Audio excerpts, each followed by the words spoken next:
Namaste dosto, alhamdulillah kita bisa bertemu kembali di bulan suci ini. Di video ini kita belajar bahasa Hindi tentang istilah di bulan Ramadan. Karena bahasa Hindi campuran dari bahasa Arab, Sanskrit, dan Urdu. Untuk istilah di bulan Ramadan, orang India Muslim menggunakan bahasa Urdu atau Arab. Yuk kita mulai belajarnya.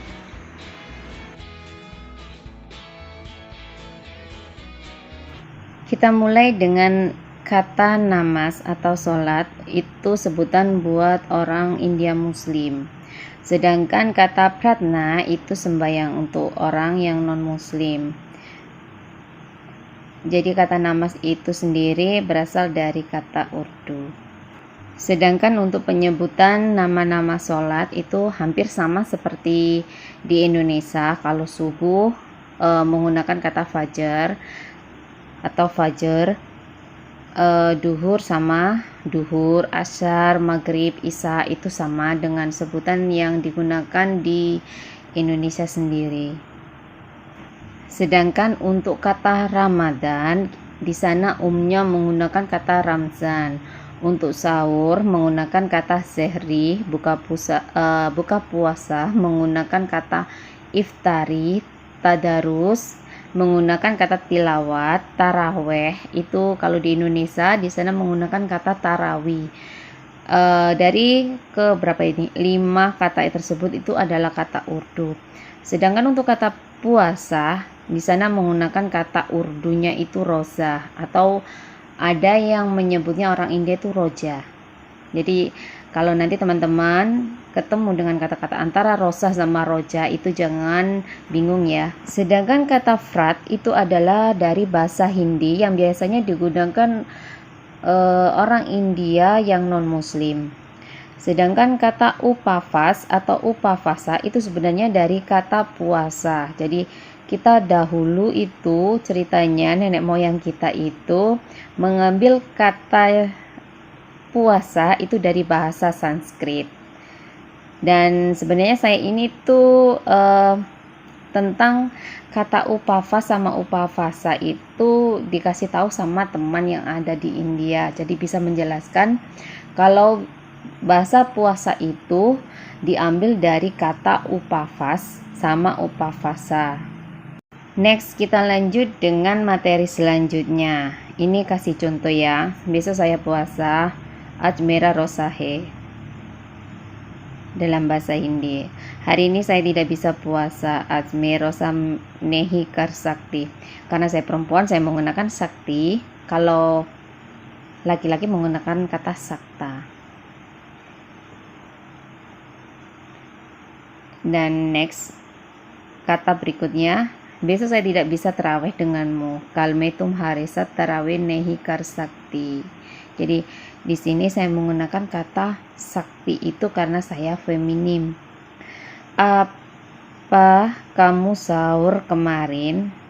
Kya apne kal sehri kiti. Di sini saya menggunakan kiti karena kata sehri adalah golongan dari kata feminim. Jadi walaupun objek atau subjeknya itu maskulin, kita tetap menggunakan kiti bukan keta.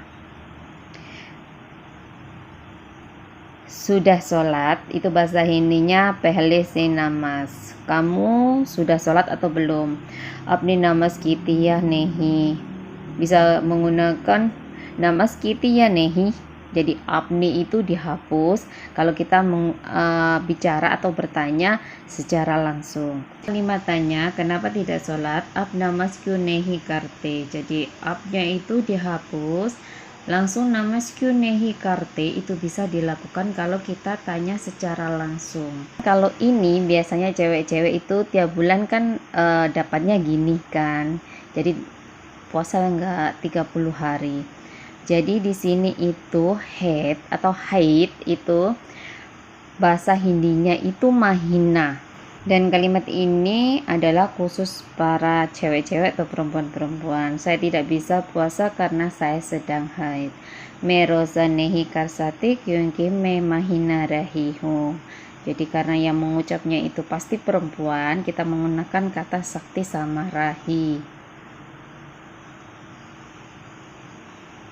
Sedangkan untuk kata zakat sama sodako, zakat itu sama ya, zakat. Sodako itu menjadi sadkah. Bagaimana dengan kata mudik sama ngabuburit?